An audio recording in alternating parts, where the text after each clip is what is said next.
Tertúlia. Meu boa tarde a todos e todas. Hoje é dia 2 de junho de 2017, uma sexta-feira. O verbete de hoje é de número 4137, com 6 páginas, 54 logias e 15 máximos. O tema do verbete, bardo, da especialidade holominemostomatologia. A autora do verbete, professora Milena Mascarenhas, nossa verbetógrafa já veterana. A professora Milena, ela é graduada em História, pós-graduada em História da Educação Brasileira e mestre em História. Ela é voluntária da Conscienciologia desde 2003, docente de Conscienciologia desde 2005 e tenepsista desde abril de 2011.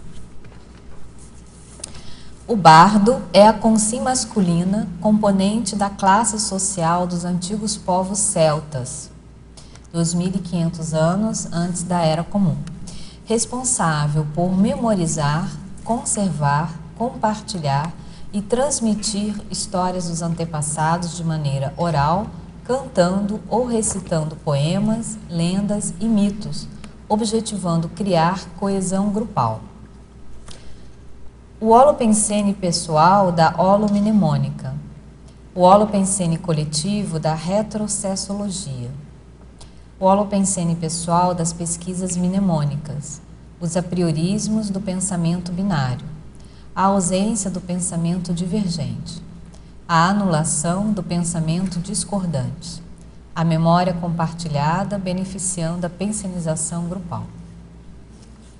A propagação das histórias célticas, a identidade grupal além dos clãs, a figura central dos bardos nas sociedades sem escrita, a tradição oral, o ensino e a instrução transmitida pelos antepassados, a memória oral, os lugares de apoio e suporte mnemônico, a transmissão oral atuando como antídoto do esquecimento, a capacidade assistencial da acumulação de casos, a divinização da lembrança, o ouvido resgatado nos vestígios, o esforço intergeracional da rememorização,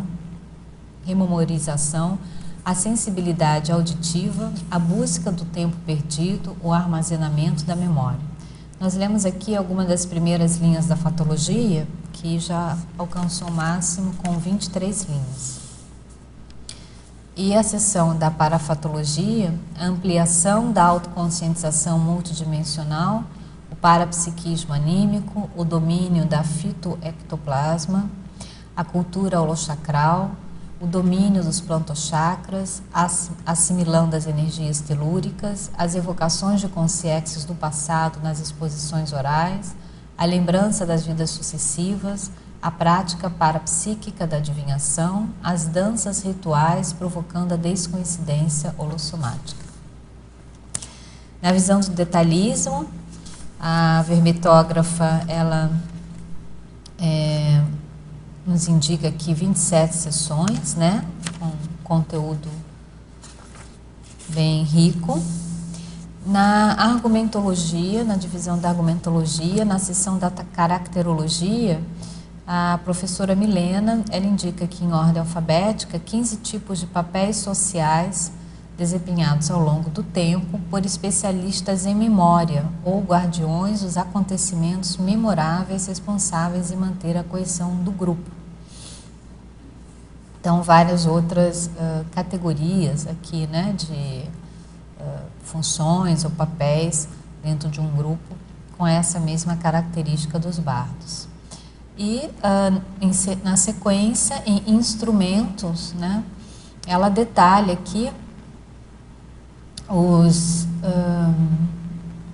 diferentes formas ou instrumentos mnemônicos utilizados para registrar informações em sociedades sem escrita, né, sociedades que não utilizavam a escrita, como que eram gravados, registrados, né, e perpetuados as memórias daquele grupo, da história daquele grupo.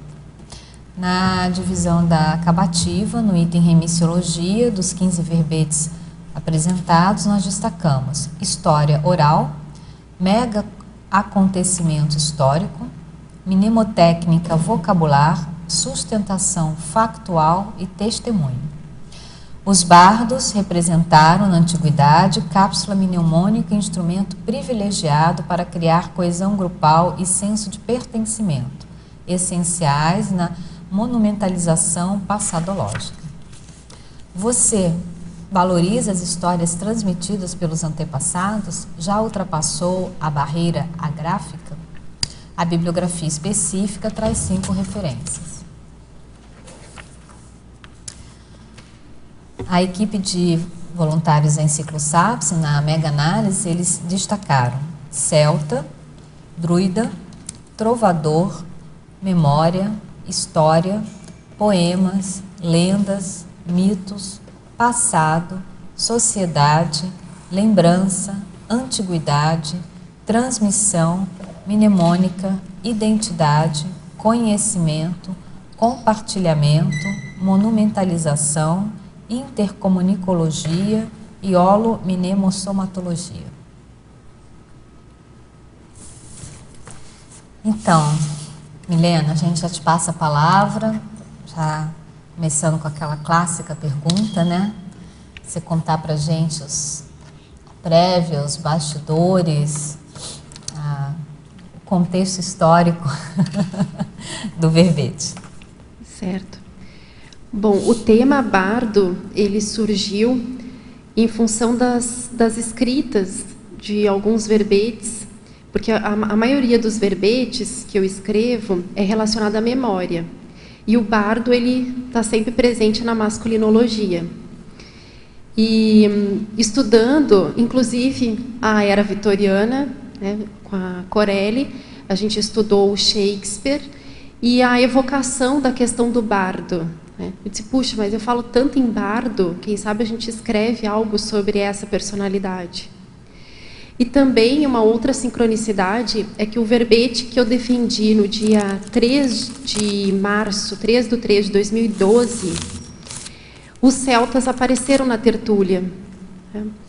E o professor Valdo, foi o dia que o professor Valdo escreveu no DAC, sobre historiografologia, onde ele faz um cotejo da CCCI, com os celtas. Aí eu fui coletando as sincronicidades, o meu interesse, as minhas predileções na escrita, a minha dedicação em estudar a história. Eu resolvi escrever, então, o verbete, trazendo ou evocando as primeiras pessoas, personalidades, consciências, que se tem registro, que se dedicaram ao processo da memória, da preservação da memória. Muito bom. Então vamos às perguntas aqui. É uma pergunta que vem de Braga, Portugal, e a Teletertuliano fala: na cidade de Braga, na Idade do Ferro, desenvolveram-se os chamados castros, construções onde viviam os celtas.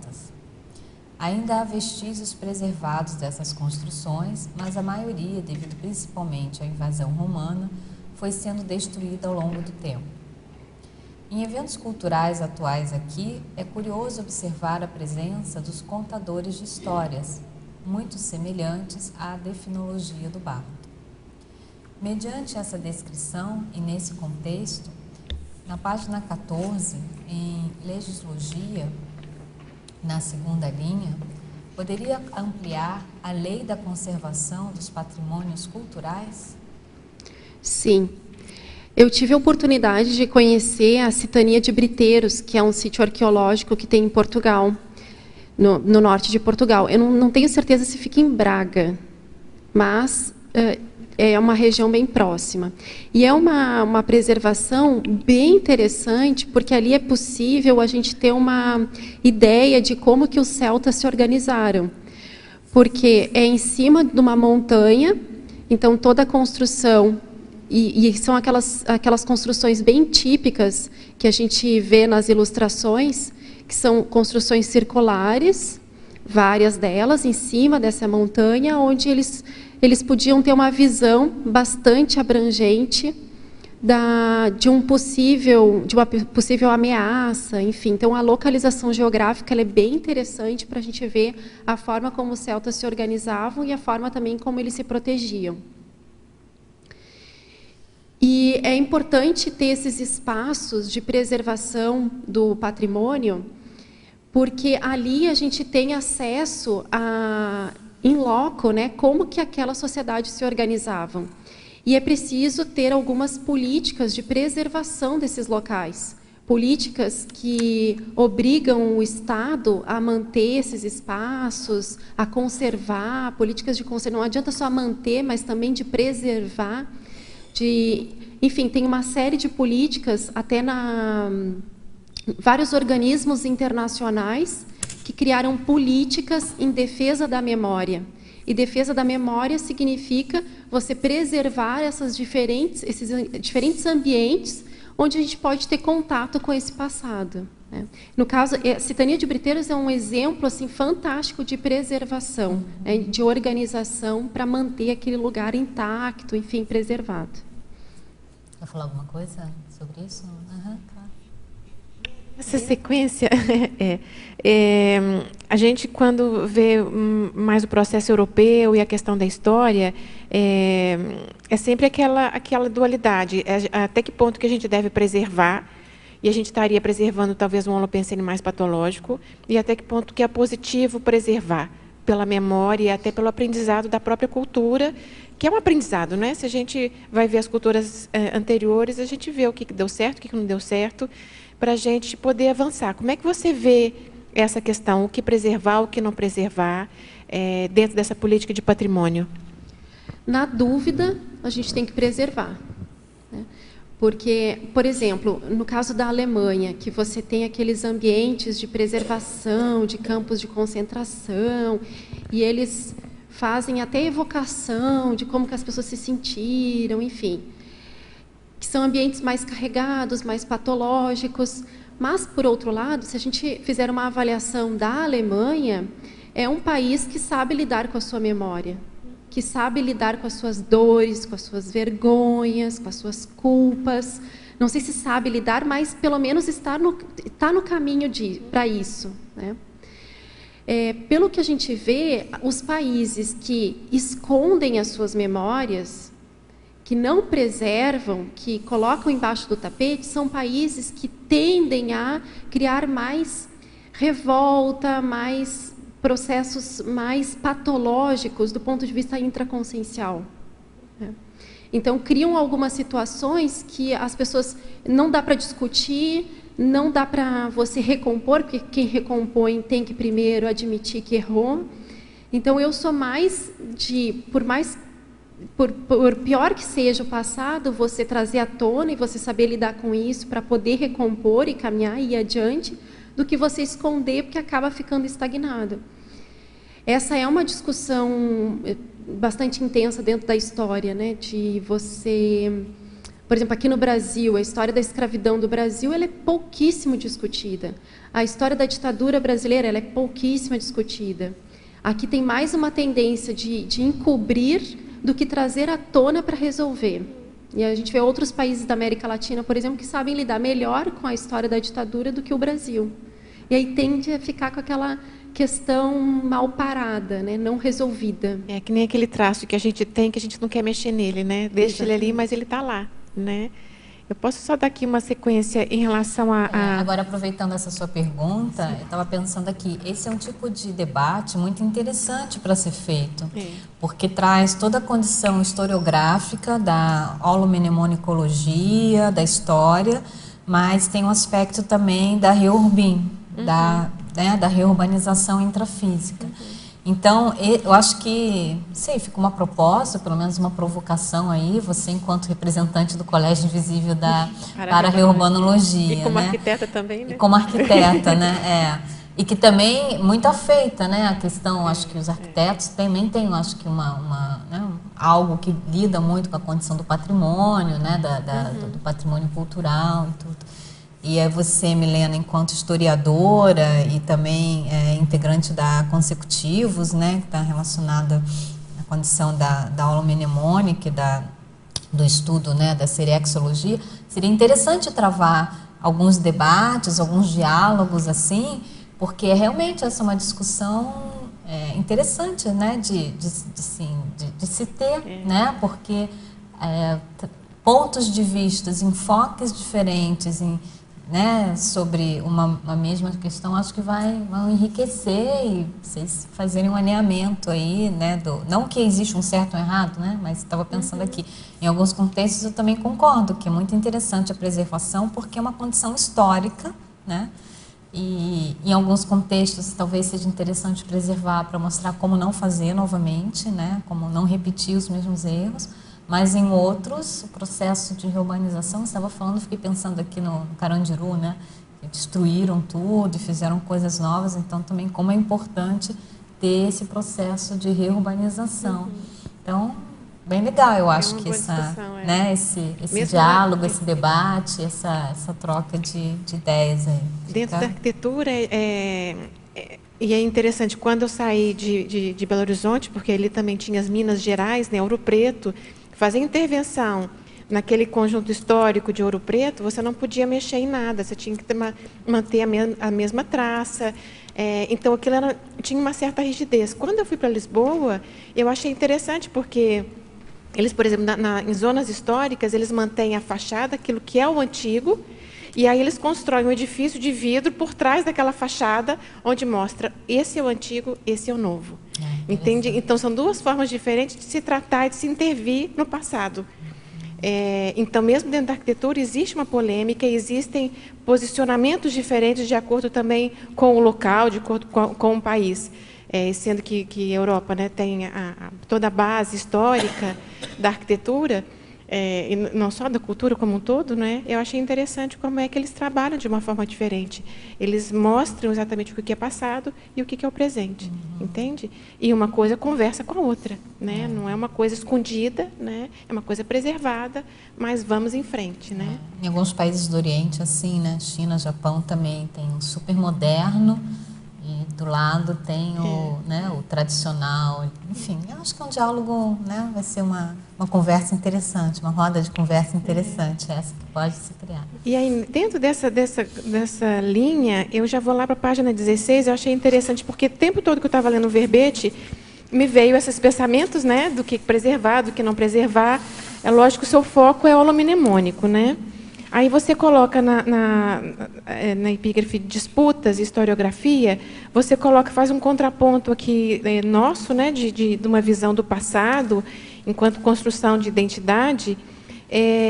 Na questão dos celtas, e essa é uma pergunta, eles têm mais esse aspecto de passar, talvez, a tradição, de manter um conservadorismo, um conservantismo, e, no nosso caso, seria, talvez, a holomemória vista com um aspecto mais científico? Entende? Tipo assim, o que a gente pode aprender com essa memória? Não só a memória em si, né? Mas o que a gente faz com ela? Uma é como eu entendi, né? Os celtas talvez teria aquela questão da tradição, de passar a tradição, e eu acho que o salto que a gente pode dar agora talvez seja olhar para essa memória com um aspecto mais científico e trazer ela, dentro disso que a gente está falando mesmo, dentro da própria arquitetura, né? Trazer para a realidade. Como é que você vê isso? No caso dos celtas, e dá para a gente colocar outros povos, até os dias atuais, existe a questão da memória como um instrumento de poder, vamos colocar assim, né? Então, quando eu coloco essa disputa, é que existe realmente uma competição de qual memória vai predominar. E no caso dos celtas, existia uma estrutura hierárquica, existia as diferentes castas.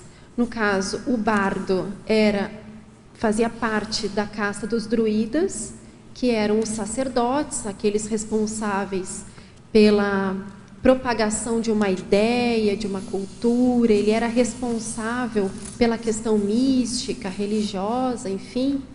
E o bardo, especificamente, ele era o responsável por transmitir, né, os ensinamentos de maneira oral, porque eles não tinham a escrita, né? Então, o fato de você, quando eu coloco assim de que a memória ela ajuda na coesão grupal, é nesse sentido, você cria consensos. E quem é que cria esse consenso? É um grupo, é uma elite que tem a sua razão de ser e uma razão de criar uma determinada memória ou tradição, ou um valor. Então, os bardos, eles são aquelas pessoas, né, os senhores da memória e também os senhores do esquecimento. Então, eles têm esse poder, né, de implantar aquilo que é uma versão e aquilo que ele quer também ocultar.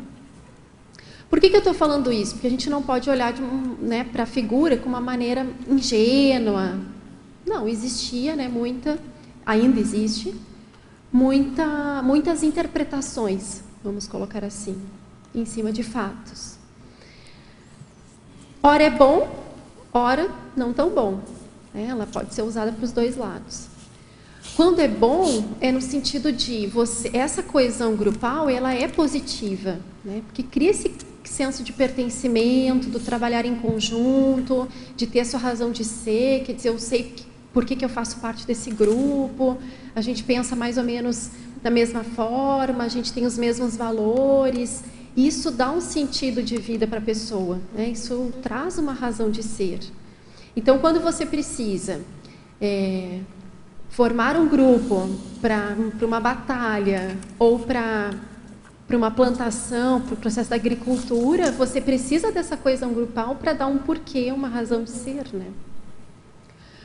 Hoje, com toda a nossa experiência, ou com pouca experiência ainda, né, a gente objetiva alcançar a nossa holomemória, a gente trabalha, né, no processo da recuperação de cons, a ampliação da cognição. Hoje eu vejo que quanto mais subsídio a gente tem, mais a gente vai alcançar essa memória que a gente almeja. Inclusive, fazer um cotejo daquilo que eu lembro, das minhas reminiscências, com outros tipos com outras fontes. Porque não necessariamente a minha memória, ela está mais próxima da verdade. Porque existe um processo psicossomático, a minha interpretação, às vezes uma distorção, não sei. Então, quanto mais fontes eu tiver para compor a minha experiência, para compor aquela minha ideia, melhor. E hoje eu acho que a gente faz muito isso, né? Porque, ou pelo menos a gente está se exercitando para isso, né, Paula? Quando a gente cria instrumentos, por exemplo, para aferir o meu parapsiquismo, uma ideia que eu tive, uma retrocognição, e eu faço o cotejo bibliográfico, faço o cotejo entre os colegas da dinâmica, se é uma dinâmica. Quando eu faço isso, eu estou ampliando a minha gama, né, cognitiva, para não ficar somente atrelado a uma percepção, a uma memória, a uma versão. Não sei se eu consegui te responder. Sim. Obrigada. Página 12, Milena, em Estrangeirismologia. O modus operandi do bardo, com suas transmissões orais de histórias levadas à evitação do damnatio memoriae. Perdemos muito dessa profilaxia nessa entrada do século XXI com nossas comunicações digitadas? Primeira pergunta. Segunda pergunta. De que modo seu estudo sobre bardos levou a abertura mental aos insights oportunos? Vejo muito desse modus operandi arcaico no nosso bardo brasileiro Juca Chaves. Existe tanta resistência à mudança lopensênica ao longo dos séculos? Como mudar realmente? Quer a primeira? Então ele fala lá, ele se refere, né, na estrangeirismologia, do que você coloca da evitação do damnatio memoriae, né? Uhum. E pergunta, perdemos muito dessa profilaxia nessa entrada do século XXI com nossas comunicações digitadas? Bom, na estrangeirismologia, eu coloquei aqui a evitação do damnatio memoriae, Por quê? É a questão de... Isso é a questão da área jurídica, né, Cris? Que, por exemplo, uma das penas mais cruéis, digamos assim, para os romanos, era você ter a tua memória apagada, né? Ultrajada, né? Ou não respeitada, né? Então, se fazia literalmente o apagamento da memória, né? Tem uma moeda do Império Romano que apagaram, né? Uma das personalidades que sofreu essa pena. No Egito também tinha isso, né? Algumas pinturas, né, que existiam naqueles monumentos todos egípcios, nas tumbas, eles, em função de um determinado faraó lá, que foi, enfim, né, mal visto, ou que chegava um posterior a ele, né, e queria apagar, então eles apagavam o rosto da pessoa, né, iam apagando todo, e tirando qualquer registro, né, histórico com relação àquela personalidade. Né. E a ironia do século XXI é que, por mais que eu queira apagar a minha memória, eu não consigo, em função dos instrumentos digitais, né, da rede virtual. Isso é uma ironia, que por mais que eu queira, e tem vários processos, né, de artistas que colocam Google na justiça pedindo para tirar vídeo, pedindo para tirar foto, e não consegue, porque está na rede, você perde esse controle. Então, mais ou menos dá para a gente fazer esse cotejo, né, com o que o Teletertuliano está falando. Mas essa questão de ter, né, a sua memória apagada é algo interessante da gente refletir desse poder que a memória tem. Né? É um poder assim, olha, tanto para a pessoa, o medo dela não mais existir na memória das pessoas, quanto também o constrangimento da sociedade de manter aquela pessoa atrelada ou vinculada aos seus valores. Né? Então, se a pessoa cometia algum ato que constrangesse a sociedade, ela era exilada e o nome dela apagado. Então, mostra o quanto a memória ela não tem nada de ingenuidade, ela tem um fundo bastante importante para a comunidade também, não só para a pessoa. Né? E sobre os insights que o Teletertuliano perguntou, sim, eu já tive vários insights, ideias e repercussões em função do grupo associado a esse grupo mais tribal, associado aos celtas. E recentemente a gente teve um acoplamentário onde ficou bem claro esse padrão de energia. E é interessante a gente ver que é um padrão bastante telúrico, né? É um processo processo da geoenergia associado à natureza, mas é um processo bem mais tribal. Né? E aí dá para a gente levantar alguns questionamentos. Bom, por que eu tenho mais facilidade de acessar esse padrão, ou por que tem mais repercussão? A gente tem que pensar qual é a nossa relação com esse grupo, né? E também ver a afinidade. E se a afinidade ela se dá em qual instância? Às vezes vai ser mais pelo processo intelectual, no caso dos bardos, mais parapsíquico. Então, tinham os druidas que eles eram responsáveis pela parte médica, enfim, que eles trabalhavam bastante com o processo do parapsiquismo. Manipulavam, né, produtos, plantas, afins medicinais. E aí teria que ver qual é a nossa afinidade e como que a gente se liga nesse padrão de energia. E evitar, uma outra estrangeirismologia que eu coloquei, o processo do modus operandi arcaico, que é você evitar entrar nesse padrão e fazer a exaltação desse grupo, ou replicar.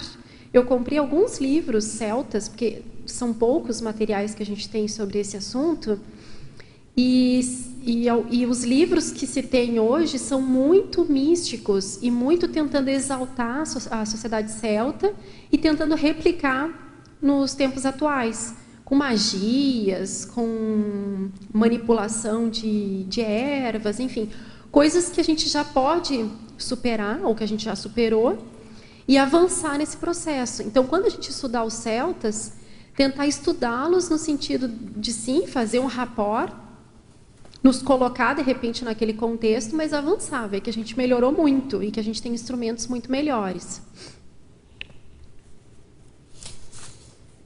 Em exemplologia, na página 15, Milena, é uma pergunta que vem de Lisboa, Portugal, tá?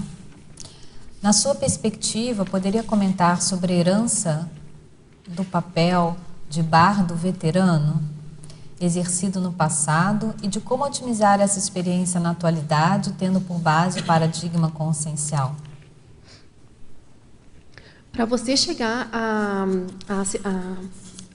ao nível hierárquico do druida, eram muitos anos de estudo, né? E, bom, da onde que a gente tem essas informações dos celtas? Acho que primeiro é bom falar, né? Quem mais escreveu, na verdade, assim, acho que quem mais escreveu sobre os celtas foram os romanos. Então tem muito material. Esse aqui é até uma sugestão para quem tem interesse em pesquisar. Esse aqui é um dos livros mais sérios que tem sobre os celtas. Vocês podem encontrar ele na estante virtual, porque ele é um livro, uma editora portuguesa. Ó, o Teletertuliano de Braga pode comprar aí, que tem, né, na editora portuguesa. E está referenciado no verbete. No verbete é o item 3 da bibliografia, tá? Isso. E esse livro é um dos mais sérios, assim, é um historiador, e as fontes que ele utiliza são as fontes que os romanos deixaram escritos. Então, o Júlio César ele escreveu bastante sobre os celtas, e também pesquisas arqueológicas. Então, a partir dos sítios arqueológicos, é possível reconstruir a forma de organização social, a forma política. E também é possível, porque os celtas, dá para a gente fazer uma analogia com índios, né? Assim como os europeus nos denominavam índios, homogeneizando milhares de tribos aqui existentes, a mesma coisa os romanos, os gregos primeiramente, depois os romanos fizeram com os celtas. Então eles homogeneizaram aquelas várias tribos existentes na Europa, denominando de celtas. Mas por que até hoje os historiadores continuam chamando esses povos de celtas? Porque eles foram, a partir de estudos arqueológicos, vendo determinados padrões e comportamentos muito semelhantes entre as tribos. Então, hoje é possível afirmar que os celtas, esse grupo, né, que viveu na Europa Ocidental, enfim, 3.000 anos antes de Cristo, eles não tinham uma unidade político-administrativa. Não dá para considerá-los um império, eles nunca formaram um império, mas dá para afirmar que eles tinham cultura, eles cultuavam, o idioma era muito semelhante. Por exemplo, artefatos que eram fabricados por eles eram muito semelhantes desde lá de Portugal até a Grã-Bretanha. Então, a partir disso, é possível estudá-los com essa unidade cultural que se desenvolveram. E o Júlio César, ele relata várias situações onde ele teve contato com os druidas e espantava muito a forma como os druidas se organizavam e também se formavam. Então, respondendo à pergunta, para se tornar um druida, o interessado ele passava por muitas provas, eram anos de estudo até ele chegar a essa condição. E uma das provas era passar 20 anos decorando versos, decorando histórias, decorando citações. E o Júlio César ele comenta que ele que escreve sobre isso, né, dessa exaustão no processo mnemônico de decorar frases, e ele se questiona, bom, mas por que eles não escrevem os dogmas deles, né? Quer dizer, sempre lembrando que esse relato é de um romano, com todas os seus apriorismos, os seus valores, a forma de pensar, com toda a sua mão de evidência. É ele relatando aquele grupo que para ele é um estranho. Eram os bárbaros. Então, tem que colocar um filtro. E o Júlio César disse assim, por que eles não escrevem, já que é tão importante esses ensinamentos? E uma das explicações pela ausência da escrita, entre parênteses também, muitos druidas eram alfabetizados, eles dominavam o latim e o grego, mas uma das explicações é que esses ensinamentos, eles não queriam que se tornassem popular, eles não queriam compartilhar. Esse era o principal motivo. E o segundo motivo que o Júlio César comenta é que ele achava que, de repente, os druidas consideravam a escrita prejudicial para a memória dos estudantes. E existem, de fato, várias tentativas de explicar, por exemplo, por que o Aristóteles nunca escreveu nada, e sim os seus discípulos. Sócrates. E uma das explicações é justamente essa, porque ele considerava que a escrita prejudicaria a memória. Eu até coloquei aqui na mitologia, né? O mito de achar que a escrita vai diminuir o processo mnemônico. Mas foi uma explicação que o Júlio César deu. Então, para chegar à situação de bardo mais avançado, mais veterano, eram anos de estudo, de dedicação, de recitação, enfim, para ele alcançar esse título, né, essa condição.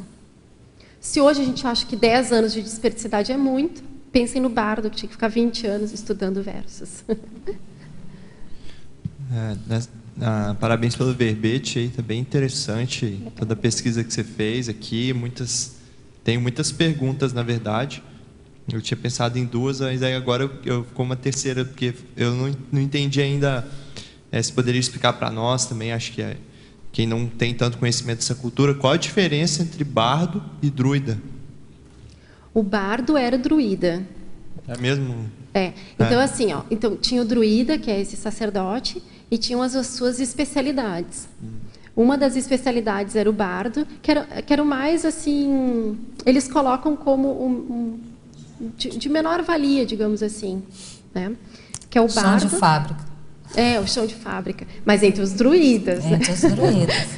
E tinha uns que eram juízes, outros que eram mais educadores, o bardo era mais da memória. Então, exatamente. Essa a linha dele. Esse raciocínio. Um mais associado à medicina, ao processo de cura, parapsiquismo, enfim. Outro mais relacionado ao juiz. Então, é uma hierarquia dentro dos druidas. Então, a gente pode considerar o druida aquele que tem um grande conhecimento sobre um determinado assunto, e aí vai ramificando de acordo com o assunto que ele domina. Ele está no alto da hierarquia social. Ok. Então, eu queria te perguntar 2 coisas. A primeira, assim, pela sua pesquisa, voluntariado também na Consecutivos, e tem muita gente que se interessa por esse tema pensando em vidas passadas. Se você já teve alguma experiência, sim, de retrocognição, e para quem se afiniza com isso, quais são os indícios? Tipo, se a pessoa teve uma vida lá no passadão, com esse grupo aqui, o que hoje, vamos dizer, ela poderia estar manifestando na paragenética dela, que tem a ver esse modus, como a sociedade era, esses valores, e que hoje ela vem carregando, às vezes, um pouco da tendência dessa época lá no passado. Que, na sua visão aí, o que você poderia falar para nós? Então, eu comentei até no início que o tema celta, ele já aparece para mim muitas vezes, de diferentes formas. Tá? Então, eu não tenho uma retrocognição nesse período como celta, eu não tenho. Mas eu tenho algumas experiências que me reportam a um padrão diferente daquilo que eu represento hoje. E que eu acho que esse padrão tem relação com celtas. Então, eu nunca me esqueço, uma das dinâmicas que eu participei, eu estava na equipe, né, monitorando, mas eu fui para o colchonete. E quando eu fui para o colchonete, eu tive uma projeção, mas era de curso intermissivo, que eu interpretei. Né? Parecia uma coisa de curso intermissivo, e que eu era assim, com uma força, enfim, a maneira como eu interpretei, e depois também com os amparadores que estavam presentes na dinâmica, é como se a mensagem fosse assim, para eu recuperar aquele padrão de manifestação parapsíquica. E essa é uma hipótese que eu tenho, né? em função de várias experiências, de dinâmicas, de acoplamentário, enfim, como aparece muito esse padrão, eu acho que os amparadores eles meio que estão investindo para isso. O que acontece? Quando a gente tem retrocognições ou processos de sinalética que tem um determinado padrão, se está amparado, se tem amparador no meio, é porque os amparadores eles querem acessar aquela ideia, eles querem te ajudar dentro daquilo que é prioritário para o teu momento evolutivo. Bom, então já que eu estou ganhando mais inputs nisso, o que será que eu tenho que resgatar que é mais prioritário para mim agora? Então, é um questionamento que eu faço nesse sentido. Sobre o grupo da CCCI ter relação com os celtas, isso foi uma informação até que o professor Valdo trouxe.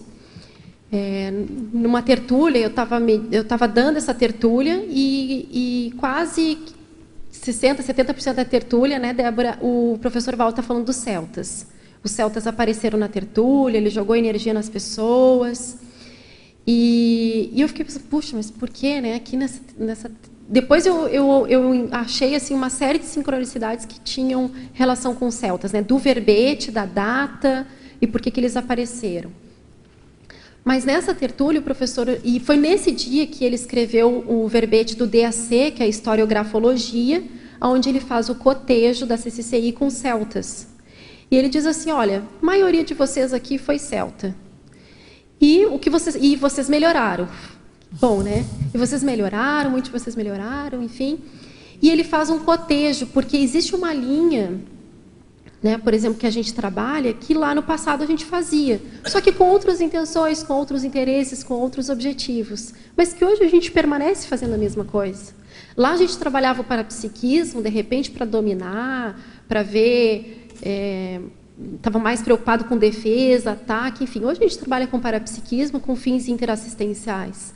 Lá também a gente desenvolvia liderança, aqui a gente desenvolve liderança também, mas de outras formas. Então ele faz esse cotejo.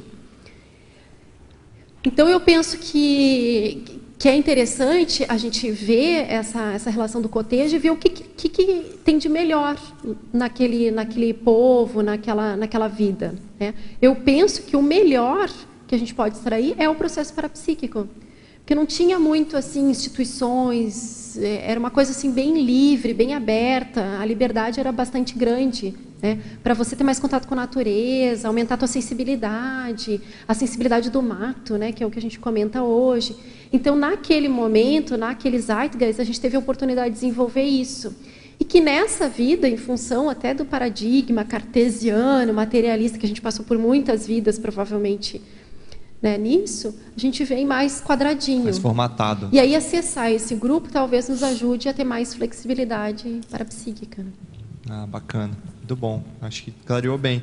A minha outra pergunta é que na numerologia ali você fala das histórias, músicas, canções, danças, benzimentos. E eu associei com essa questão da arte. Então, até vai ter o curso agora em julho da reciclagem das posturas artísticas.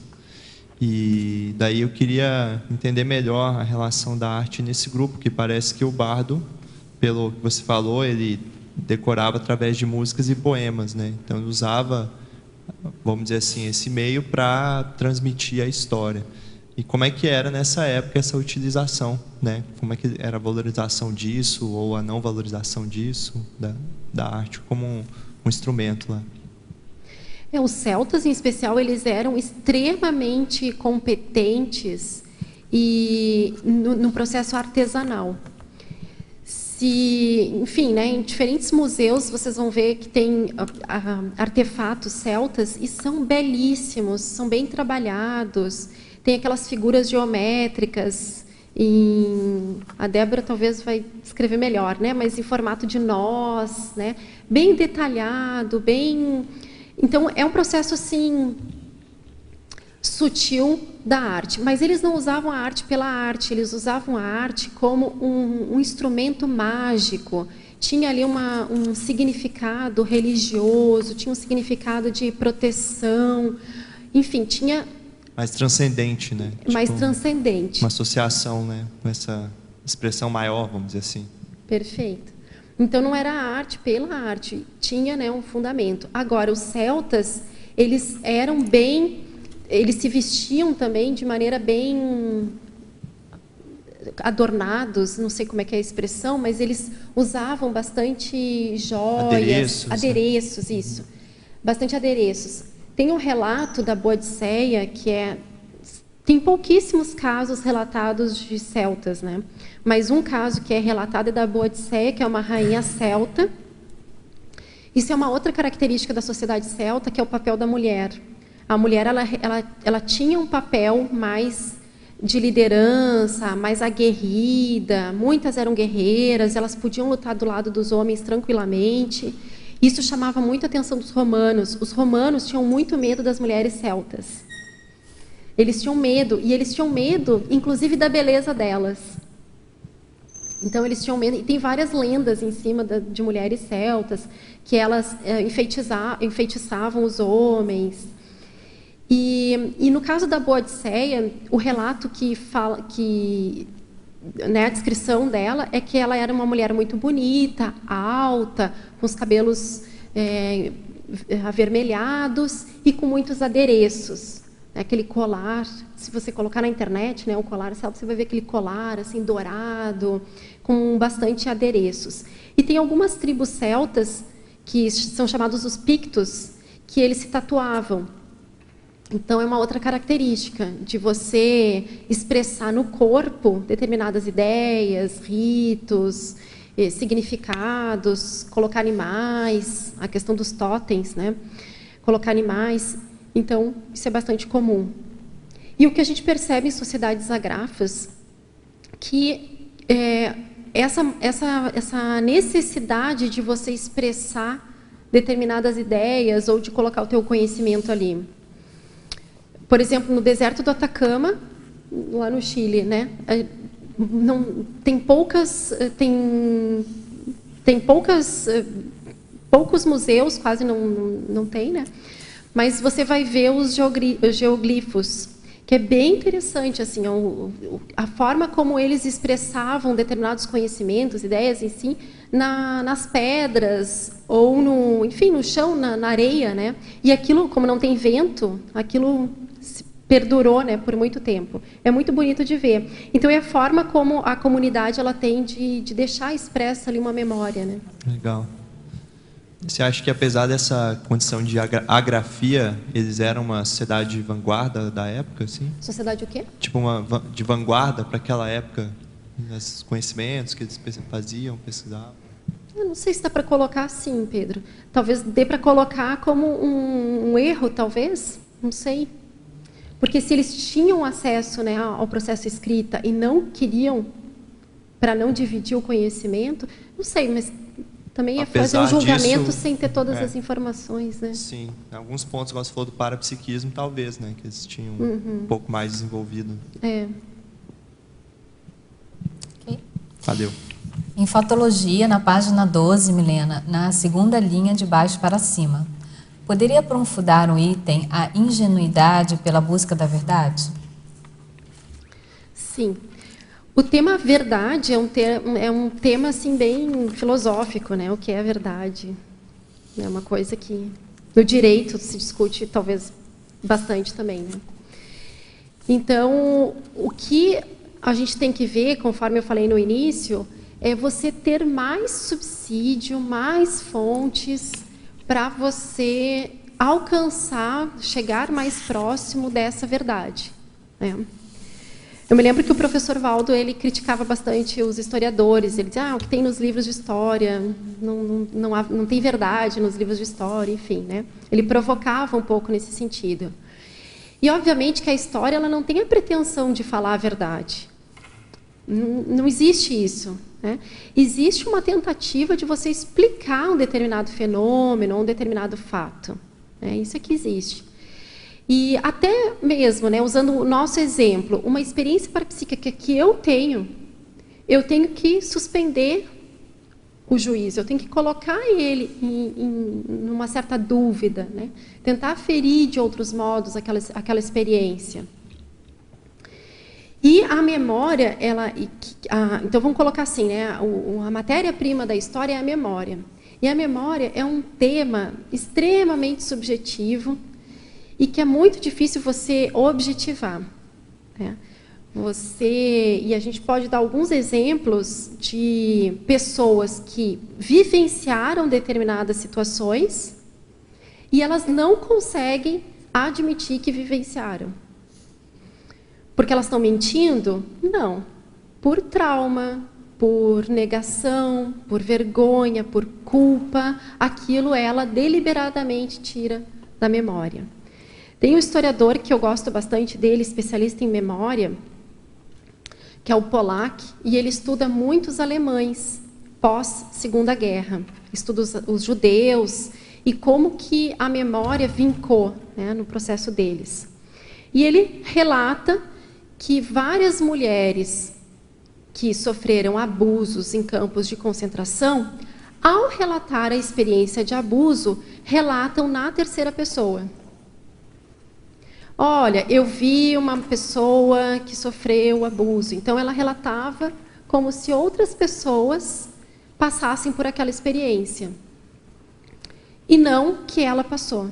Ela não conseguia admitir e talvez ela nem acreditasse que ela passou por aquilo também.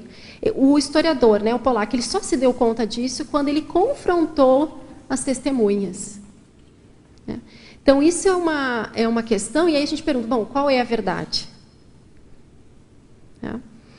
E tem também exemplos de disputas de memórias. Também usando o exemplo da Segunda Guerra Mundial.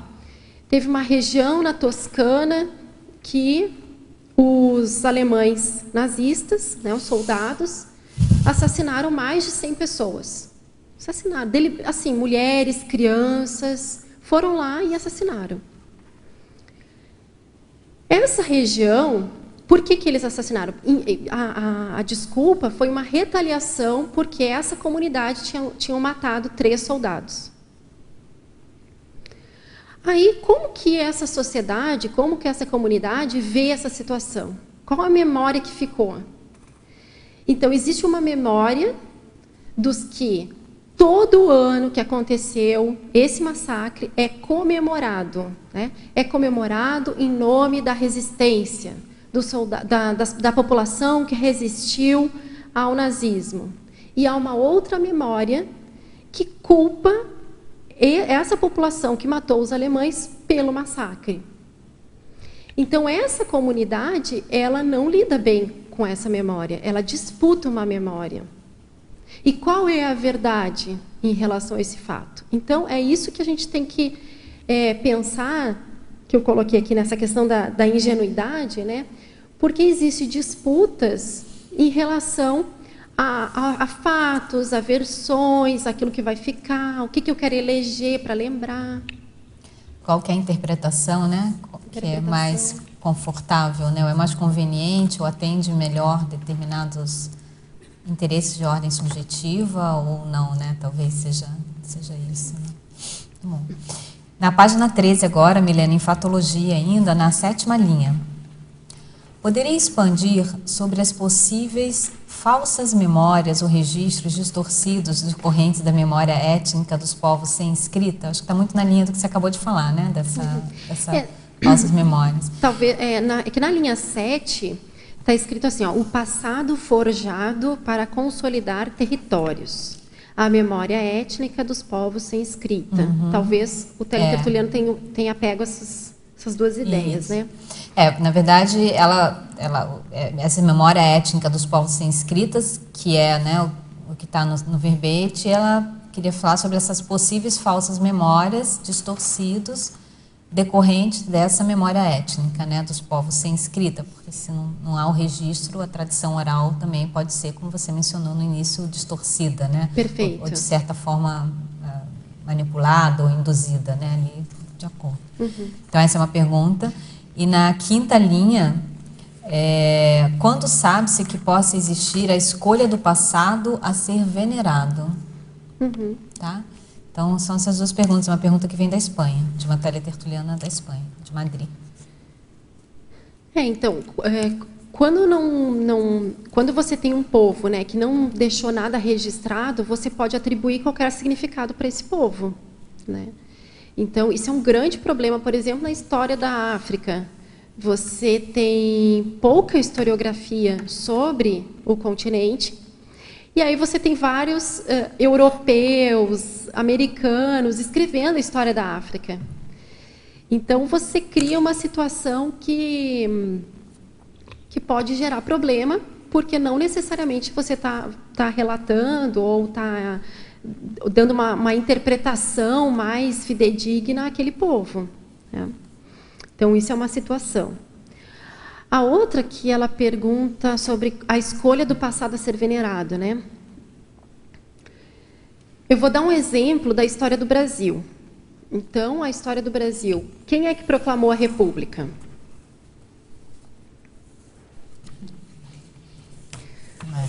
Marechal Deodoro da Fonseca, né? Foi mais ou menos isso, né? Tipo assim... Não foi bem isso, né? Ele pegaram um sujeito lá, não tem, né? Pegaram um sujeito lá para, né? Tem um historiador que eu gosto muito dele, que é o José Murilo de Carvalho, com todas as suas críticas que eu faço sobre ele, mas tem um livro bem interessante, que é Os Bestializados. E ele comenta, ou é a Formação das Almas, agora eu não me lembro, mas ele comenta sobre isso. Por exemplo, usando o exemplo da proclamação da República, você tem lá... Então, assim, desde 1870, você tem os intelectuais, os liberais, enfim, que estão estudando e teorizando sobre o processo republicano do Brasil. Mas chega um general, marechal, na verdade, né, vai lá e proclama a República no Brasil. Você tem um problema com isso, né? Quer dizer, qual é a história que a gente quer preservar? Qual é a história que a gente quer contar para legitimar essa república que está sendo proclamada por um marechal que nem sequer tem um posicionamento sobre a república, né? Mais ou menos é isso que o historiador vai discutir, né? E aí começa uma disputa. Bom, quem é que a gente vai venerar? É o Floriano Peixoto? É o Quintino Bocaiúva? Enfim, começa essa disputa por ver quem é a figura, então, que vai representar o processo republicano no Brasil. Na ausência de, resgata-se uma figura que pouco se tem material sobre ela, que é o Tiradentes. Bom, então vamos pegar o Tiradentes, já que a gente não tem nada sobre o Tiradentes. Claro que não é, a forma como eu estou contando é histriônica, né? Como que as coisas se organizam, mas para exemplificar. O Tiradentes, 100 anos antes, representou, de certa forma, algumas ideias republicanas, e como não se tinha muito imagem, história, não se tinha nada sobre ele, se criou um Tiradentes, que nem sequer se sabe que ele existe, né?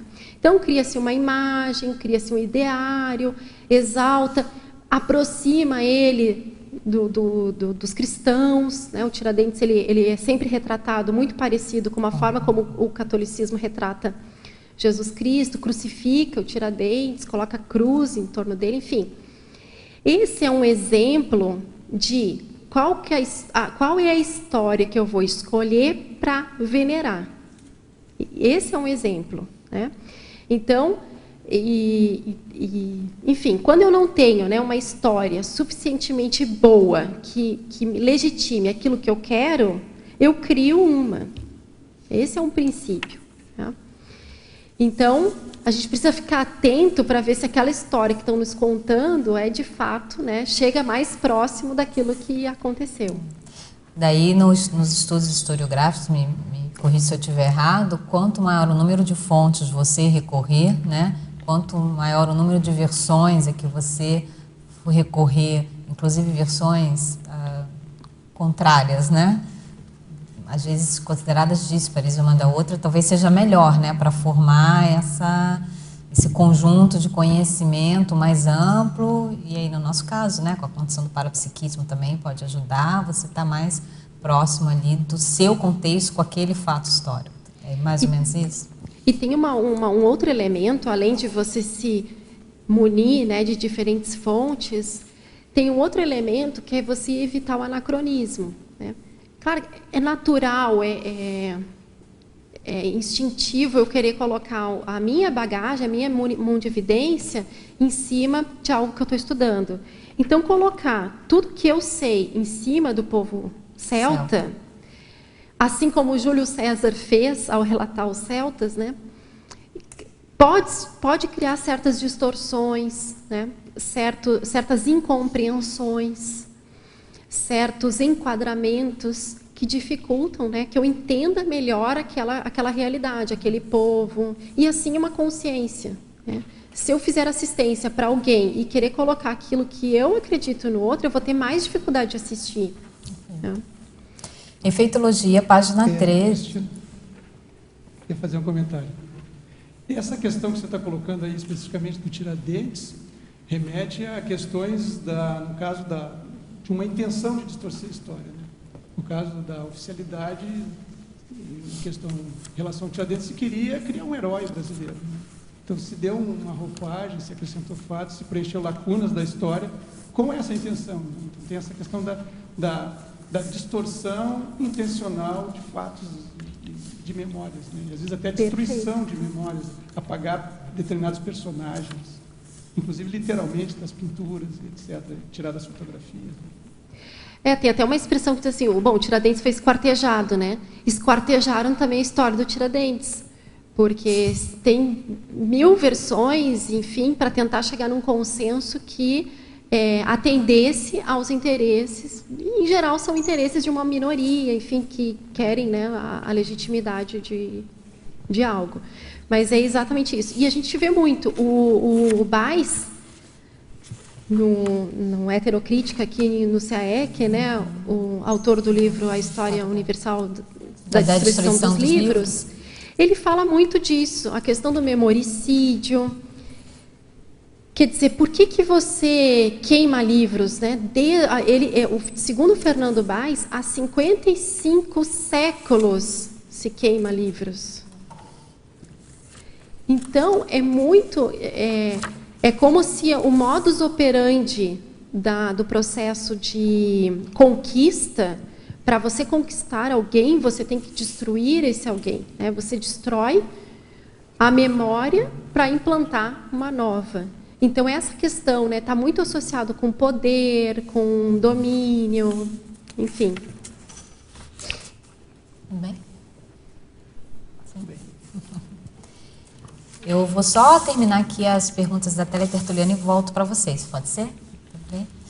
Em efeitologia, Milena, na página 13, gostaria que explicasse os efeitos da memória enquadrada e o efeito negativo nos escondimentos mnemônicos. Acho que esses segundos, né, você está respondendo, mas, enfim, fica livre aí para você complementar. Os efeitos da memória enquadrada e o efeito negativo nos escondimentos mnemônicos. Tem inúmeros exemplos de memória enquadrada. Eu citei um agora, né? A questão do Tiradentes é uma memória enquadrada, né? A questão da proclamação da República, enfim. Mas, trazendo para a realidade dos celtas, hoje existe um revivalismo do processo celta, um neodruidismo. Na Europa se vê muitos rituais em torno do... Enfim, rituais que reproduzam aquele ambiente, aquela atmosfera. E hoje se reconstruiu uma história celta mais romantizada. Né? Quer dizer, os celtas, os venerando a natureza. Então se tem uma memória enquadrada dos celtas nesse sentido, né? Uma memória escolhida, selecionada, né? E reforçada. Então, e qual é o problema disso? O problema é que você não tem o universo da realidade. Né? Na hora que a gente vê, os celtas sacrificavam pessoas, né? Então, a gente tem que estudar a realidade com o máximo de informações, com o máximo de isenção. Eu sei que não é possível, mas tentar se aproximar disso para evitar qualquer tipo de esquartejamento, né, da história. E o segundo... A escolha do passado a ser venerado, né? Não, efeito negativo nos escondimentos mnemônicos. Esse daqui a gente também comentou, né? Que é essa questão de você esconder determinados acontecimentos, fatos, Seja por vergonha, seja por culpa, ou seja porque você quer deliberadamente esconder porque aquilo é feio, né? E aí é muito comum, por exemplo, centros urbanos, o que é feio se retira, né, Paula?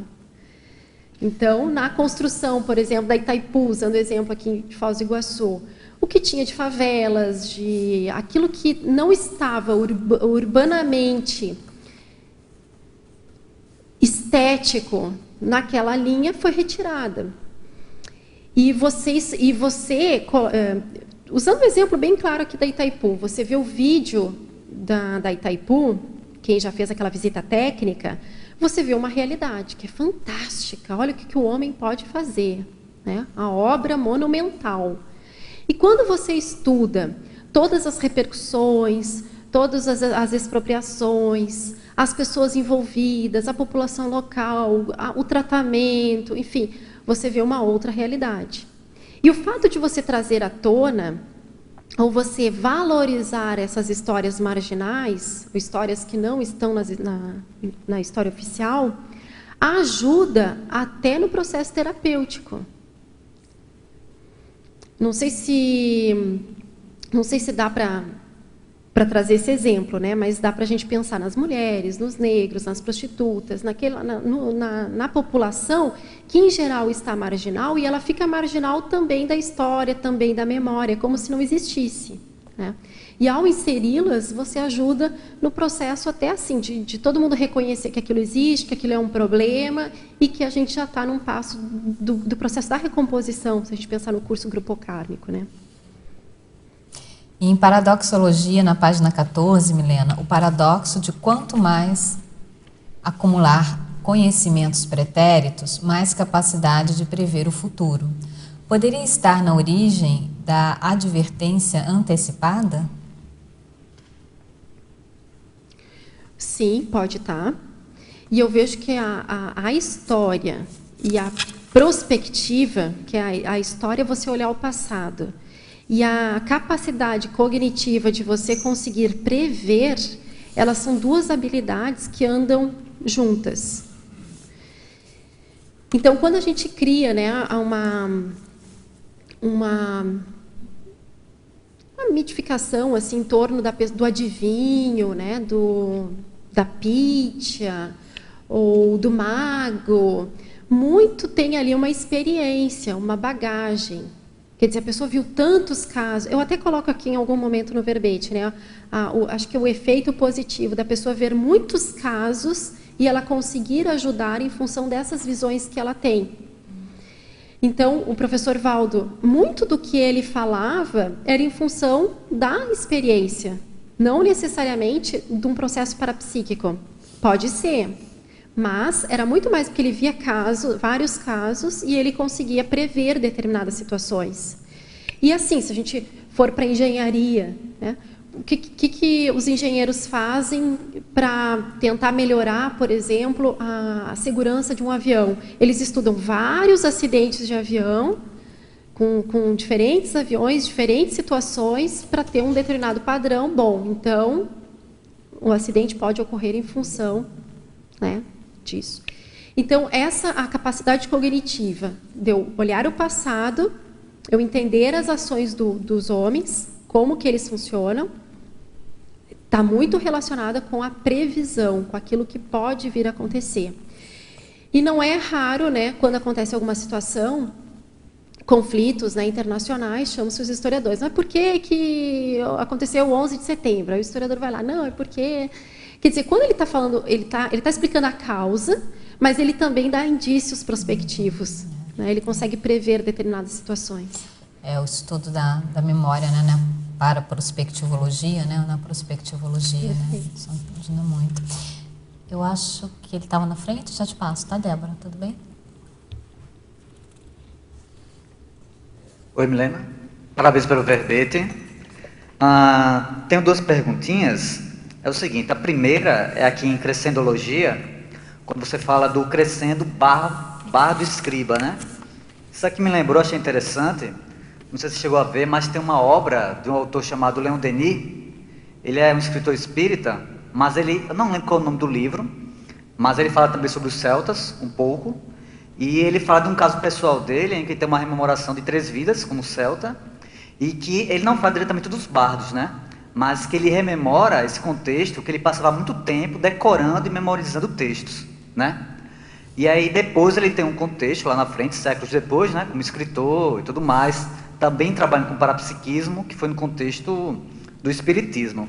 Aí sobre isso, essa questão do crescendo, queria ver com você a sua opinião a respeito de qual seria, digamos assim, hipoteticamente, o crescendo, né? Digamos, a atuação atual de quem trabalhou lá atrás como bardo, né? Teve essa vivência como bardo, como seria o update, né, dessas personalidades agora, no contexto atual, né? De uma vida para outra. O que você acha? Eu acho que é isso mesmo que você falou, né? Então, se a gente pensar o bardo, se a gente pensar na atribuição, na função, no objetivo do bardo, né, era preservar a memória e transmitir. O escriba, ele faz isso, né? Ele registra a memória para que essa memória ela seja preservada. Pensando num crescendo maior hoje, né? Hoje você tem desde arquivistas, memorialistas, historiadores,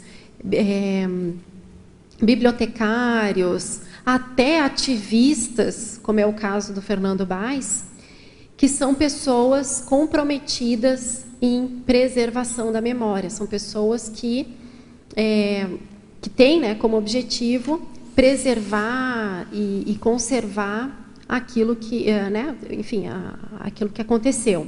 Então, dá para a gente pensar nesse crescendo, sim. Uma das maiores estruturas que a gente tem aqui no CAEC é o Holotec e o Holociclo, que são 2 espaços de preservação de memória, né?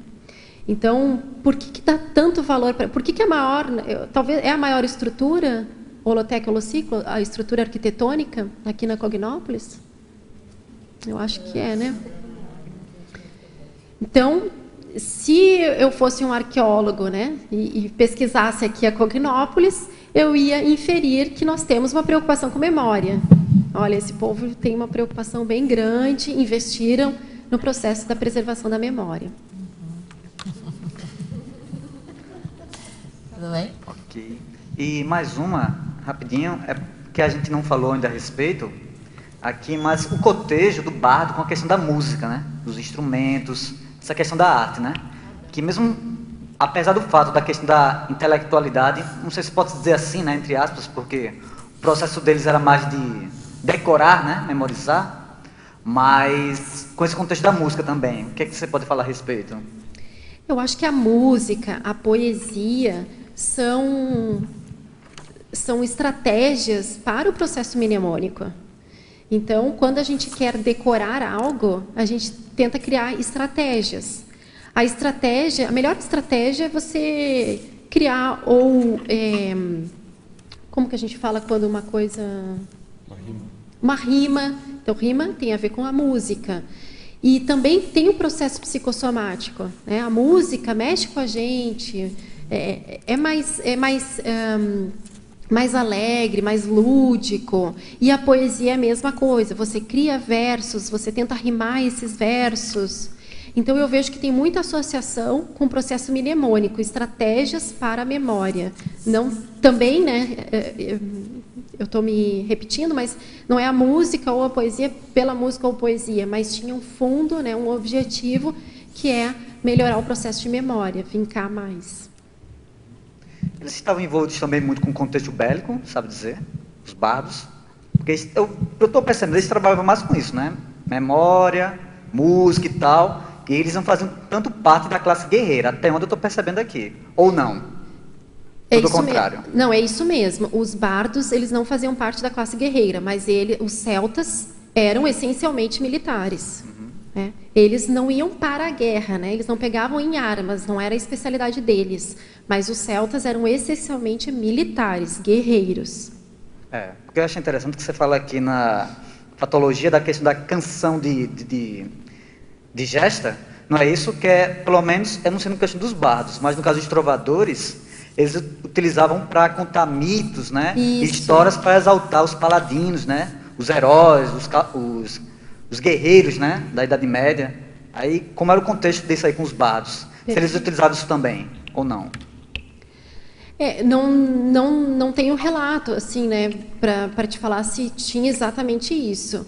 Na verdade, tem algumas lendas irlandesas, algumas músicas irlandesas que de fato faziam essa exaltação aos seus heróis, enfim. Mas o que é interessante é que que é um misto daquilo que eu falei, né, de o que exaltar, e eles estavam a serviço de quem, né? Então eles exaltavam sempre, enfim, né, quem estava no poder, os líderes, né? Ok. E assim, mais nessa passagem de conhecimento, o que é que eles passavam mais? Eram conhecimentos iniciáticos dos druidas? Era mais a cultura da própria tribo? O que seria mais essa questão da memória deles, que eles guardavam? Uhum. Então, eu não tenho acesso ao conteúdo daquilo que eles passavam, né? O que alguns relatos, eles, por exemplo, como eu falei agora, né, do Júlio César, enfim, está associado ao processo mesmo de cultura, mas eu não tenho conteúdo, né, do que eles passavam, eu realmente não sei te dizer. Agora, os ensinamentos druídicos, todos, são relacionados, né, dessas diferentes instâncias de poder, né? Guerra, a medicina, a astrologia, isso tudo tinha suas separações e os conhecimentos, mas eu não sei te falar o conteúdo, né, desses conhecimentos. Ok, obrigado.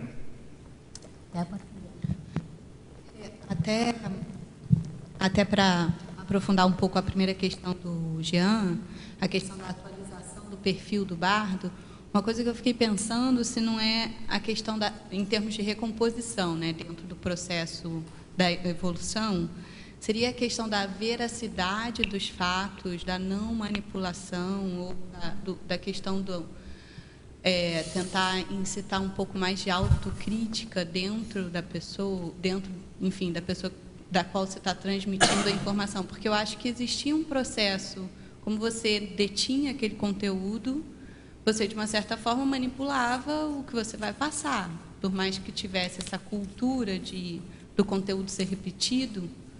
Eu acho que, em termos de recomposição, talvez tenha que olhar algum perfil que faça essa veracidade dos fatos, de testar se aquele fato histórico é real, ou um processo de um historiador mais com senso crítico, talvez.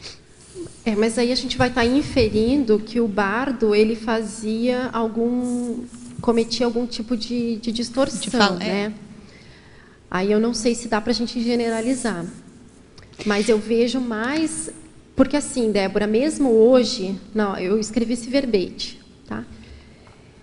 Com o meu nível evolutivo, com o meu nível cognitivo, eu escrevi esse verbete com aquilo que eu tinha de subsídio, de leitura. Né? É a minha Verpom, né? Nem é a Verpom, é a minha Verpom. Mini Verpom, micro. Daqui a uns 5, 10, 50 anos, eu vou pegar o meu verbete e eu vou ver que ele tem, quem sabe, distorção, quem sabe faltou informação, ou eu omiti. Então, o que eu acho que a gente tem que avaliar é a intenção.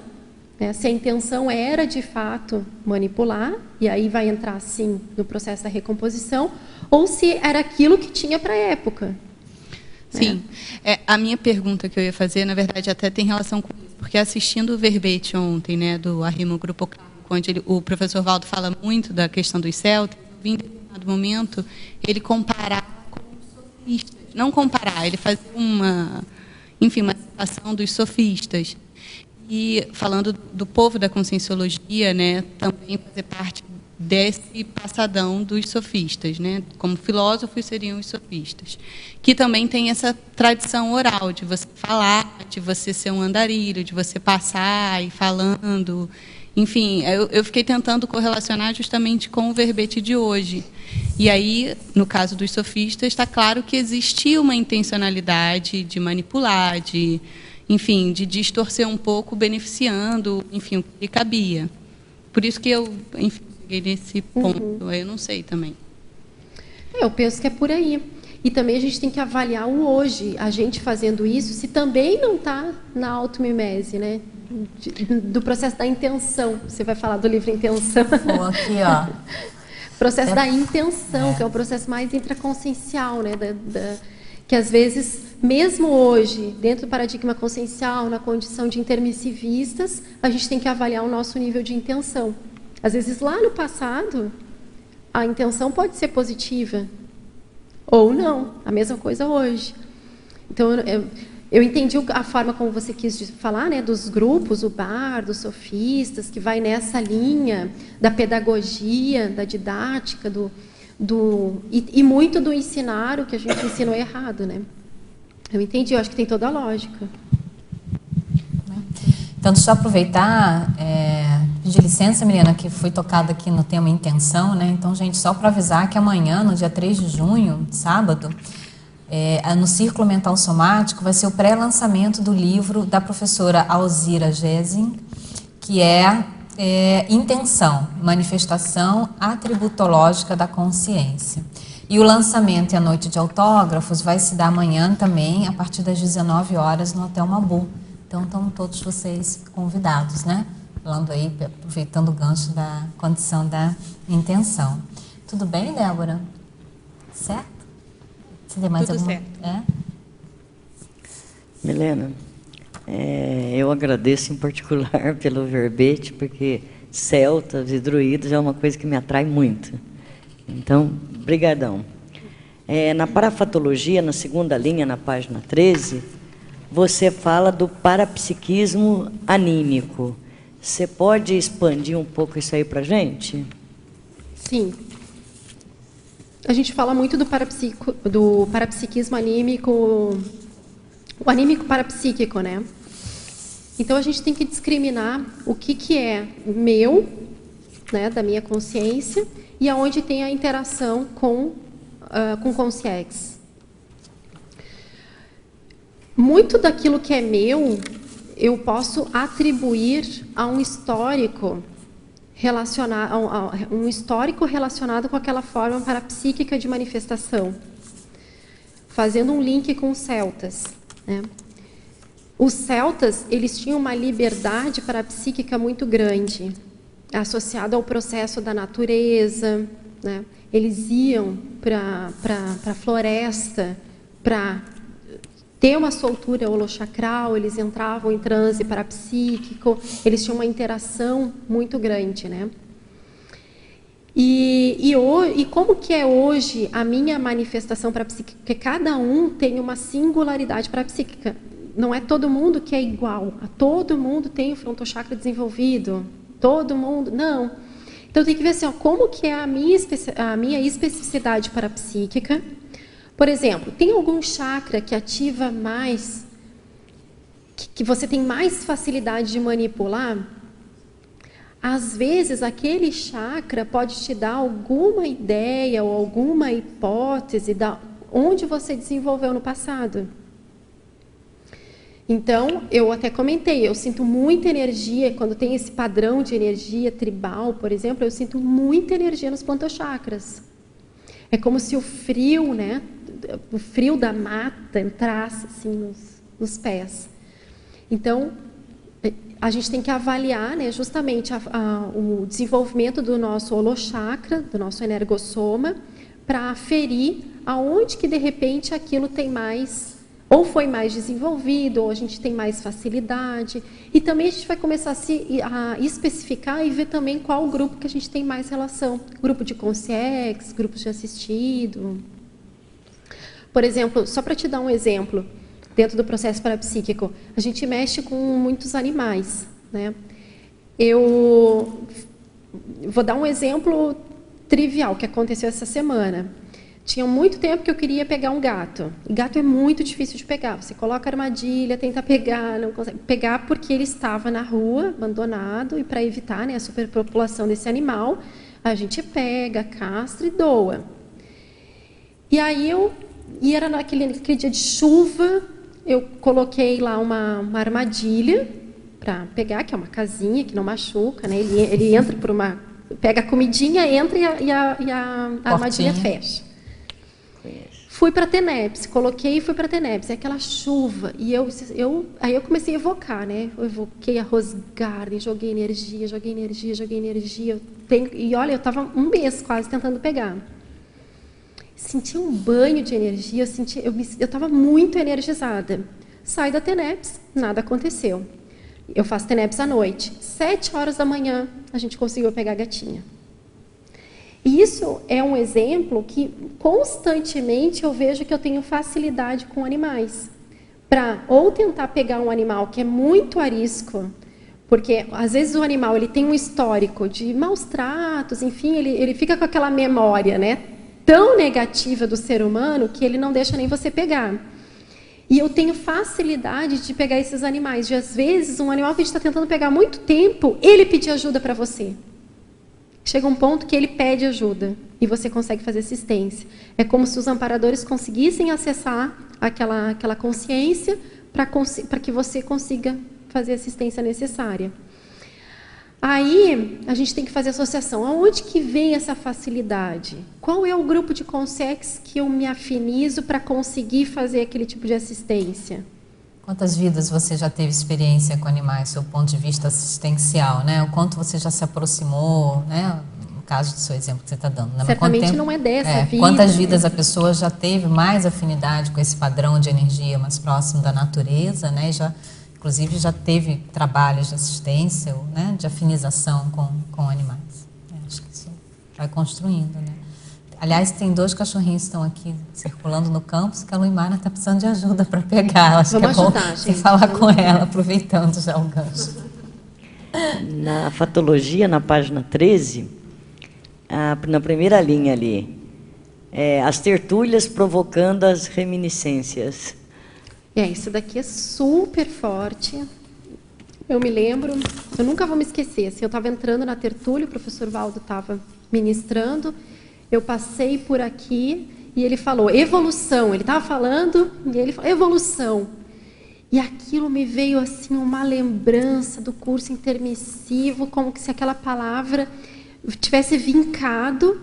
E eu pensei assim, gente, eu nunca mais vou escutar tanto essa palavra como nessa vida, ou como eu escutei no curso intermissivo, né?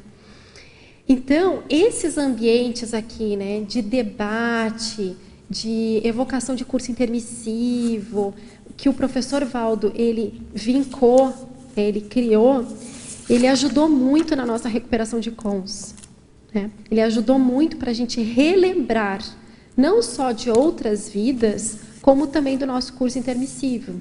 Né? Isso daqui é um potencializador para a memória enorme. Né? Então, criar ambientes, né, que a gente possa discutir, debater, ajudam muito para a questão de memória. Em alguns momentos aqui no VD, você fala da coesão grupal. Tá. Tanto na definologia quanto na efeitologia. Como é que se dava essa coesão grupal com relação aos bardos? Tem algum momento aqui no verbete também que eu coloquei... Não. Tem algum momento aqui que eu coloquei que a identidade grupal estava acima do processo clânico. Aqui, ó, identidade grupal além dos clãs. Está na primeira linha da fatologia. Porque o que acontece? Os celtas, eles não tinham uma homogeneidade ou uma centralização político-administrativa. Né? O que os unia estava associada a crenças em comuns, a um tronco linguístico, a uma vestimenta comum, enfim, alguns valores, alguns costumes, algumas ideias eram semelhantes. E os celtas, por terem essa difusão tribal, né, essa descentralização, como que eu vou conseguir ter uma identidade grupal, né, uma coesão grupal, mas ao mesmo tempo sem aquilo que o Ocidente conhece demais, que é a partir de uma questão política e administrativa. Né?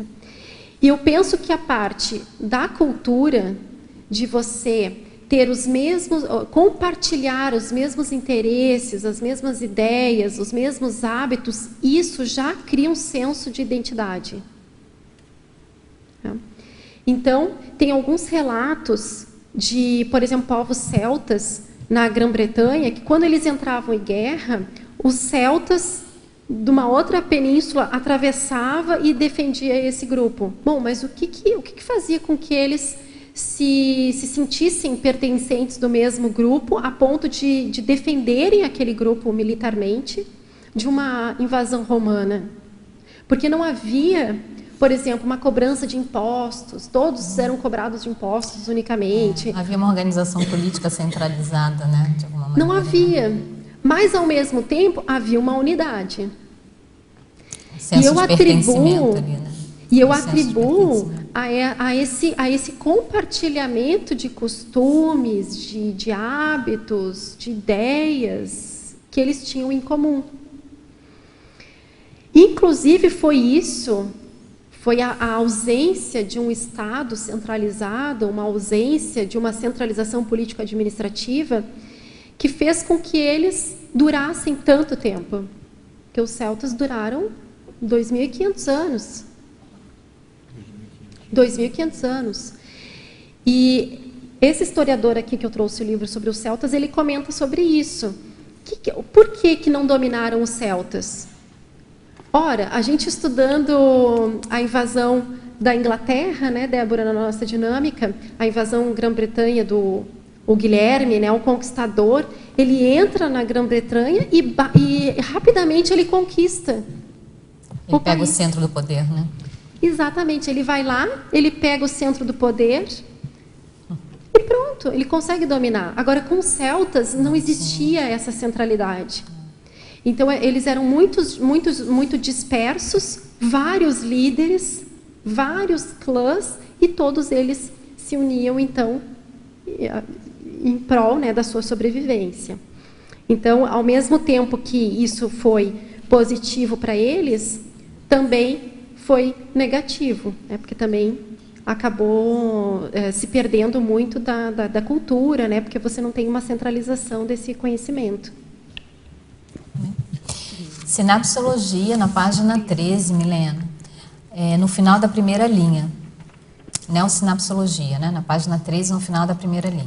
Poderia expandir a formação de neossinapses estimuladas pela recuperação da bagagem autocognitiva do passado? É uma pergunta que vem de Munique, da Alemanha. Legal. Então, a pessoa que ela tem interesse em ter retrocognições, em aumentar a cognição em relação ao passado, ao fazer isso, uma das dicas, das sugestões, é aumentar a cognição dela, né? Então, quanto mais eu ler sobre o passado, mais eu vou conseguir compreender e ter novas sinapses, novas ligações neuroniais para aumentar a minha associação de ideias. Então, é aquilo que a gente estava falando, né? Quanto mais casos eu vejo, mais eu consigo entender aquilo que pode vir a acontecer. E a questão da evolução é algo complexo, né? Bastante... não é algo simples, né? Então, a cognição é a chave para a pessoa conseguir ter recuperação de cons, ter neo-ideias, fazer novas associações, pensar diferente, pensar fora da caixa. E o passado, ele é um catálogo de exemplos. Qualquer situação histórica que a gente se dedique, a gente vai aprender muito. O Heródoto, ele é considerado o pai da história. Por quê? Porque ele foi o primeiro, digamos assim, a sistematizar de maneira técnica a história. E ele disse o seguinte: olha, a gente precisa registrar isso para que os homens não cometam os mesmos erros. Olha que interessante a preocupação dele, né? Eu não posso me esquecer, eu tenho que me lembrar disso, eu quero deixar isso registrado, para que isso sirva de lição no futuro, né? Para que isso sirva de exemplos. E estudar a história nos ajuda a ter mais exemplos, a ter um catálogo, né, de possibilidades. E quanto maior é a nossa bagagem, maior a capacidade de criar neossinapses. Eu não vejo outra forma, outro caminho. Desculpa. Posso só complementar? Claro. Uhum. Inclusive, por exemplo, tem pessoas muito parapsíquicas. Essa pessoa que ela é muito parapsíquica e tem a cognição baixa, ela vai ter um proveito menor das experiências parapsíquicas. Porque, às vezes, você tem acesso a um determinado idioma, ou uma determinada vestimenta, uma geografia, e você não vai conseguir interpretar por falta de cognição. E o seu neuroléxico também empobrecido dificulta você colocar em palavras conceitos muitas vezes avançados, que você faz a captação, que você tem a vivência do seu ponto de vista parapsíquico. Então, a ideia, quando ela é externalizada, ela acaba ficando empobrecida em função desse empobrecimento também, né, vocabular ou de neuroléxico, né? Então, tem já existe digamos assim, uma quebra, né? Já existe uma defasagem, muitas vezes, determinadas vivências parapsíquicas mais transcendentes, com como verbalizar ou como interpretar isso, do ponto de vista, né, da palavra, seja ela falada ou seja escrita. Com um vocabulário, né, um nível de cognição maior, você pode se aproximar mais, né? Você pode trazer para mais próximo, né, dessas ideias. E daí a condição dos neologismos, né? Os neologismos têm muito essa função, né, de tentar aproximar mais o fenômeno, o fato de digamos assim, um entendimento mais amplo, né, daquele fato a partir de palavras que consigam se aproximar mais. Crescendologia agora, página 14, na terceira linha. Poderia comentar o crescendo bagagem mnemônica, aumento da maturidade? Sim. É só a gente pensar o contrário, né? A imaturidade, muitas vezes, é uma ausência de experiência, de vivência, de cognição, enfim. Então, quanto mais, né, a gente aumenta a memória, a probabilidade de você cometer erros, imaturidades, vai aumentar. Então, por exemplo, nessa vida, quantos erros que eu já cometi porque eu não me lembrava que eu já tinha cometido esses mesmos erros em outras vidas, né? Então, quando eu tenho acesso, né, a essas memórias, eu sei as minhas experiências, enfim, a chance de errar é menor. Então, todo o esforço de aumentar a memória não é para a pessoa aumentar a vaidade dela porque ela sabe mais. Não, porque ela tem mais chance de acertar, mais chance de assistir. Uma outra questão, por outro lado, a mesma questão, né? Quando eu me lembro de uma determinada situação que alguma pessoa fez para mim, a gratidão, ela tende também a aumentar, né? Eu me lembro de uma tertúlia que o professor Valdo falou, que a falta de memória leva ao processo da ingratidão. E por isso o livro dos credores. O livro dos credores é um exemplo de você registrar, de você escrever, né, materializar o nome das pessoas que já te ajudou de alguma forma, que teve contato com você, que são as pessoas que você deveria ou tem gratidão, né? E às vezes a falta de memória nos leva até a ignorar pessoas que nos ajudaram, né? Então também tem esse viés. Em caracterologia, na página 15, o teletertuliano pede para você comentar o item 15, xamã. O xamã é aquela figura tribal, enfim, que assim como tinham os druidas para os celtas, os xamãs para várias tribos indígenas representa mais ou menos esse mesmo papel, né? Então, o xamã é aquela figura que domina, com domínio parapsíquico, que ajuda a comunidade a partir dos seus conhecimentos, e esses conhecimentos estão muito relacionados a, como eu falei, manipulação, às vezes, de folhas, de raízes, mais o processo de energia. Então, o xamã, ele representa isso, né? Inclusive, tem consciex que são os xamãs, né, que nos ajudam aqui na Cognópolis, ajudam aos animais, ao processo da natureza, ajudam a reurbanizar o CAEC do ponto de vista das fitoenergias. Então, são essas consciências mais especializadas nessa energia sensível da natureza. Energia imanente, né? Energia imanente. Em Parafatologia, na página 13, na terceira linha, poderia comentar as evocações de consciexes do passado nas exposições orais? Sim.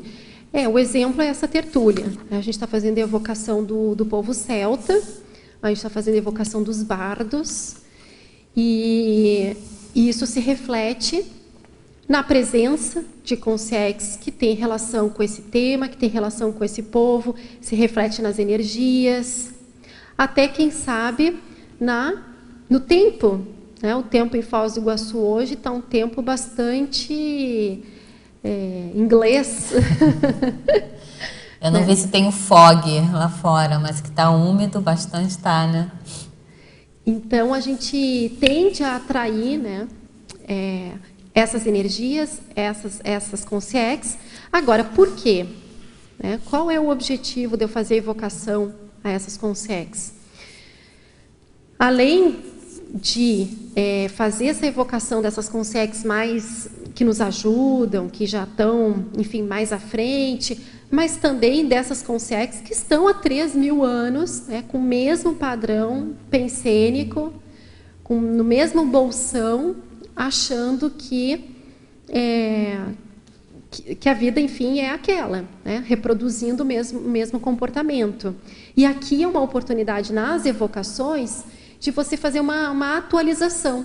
Olha, a vida mudou, a consciência mudou, nós evoluímos. Eu fiz parte, às vezes, daquele grupo há 3.000 anos, mas eu já estou outra. Então, atualizar também os nossos grupos do passado ajuda demais esses ambientes mais retrocognitivos.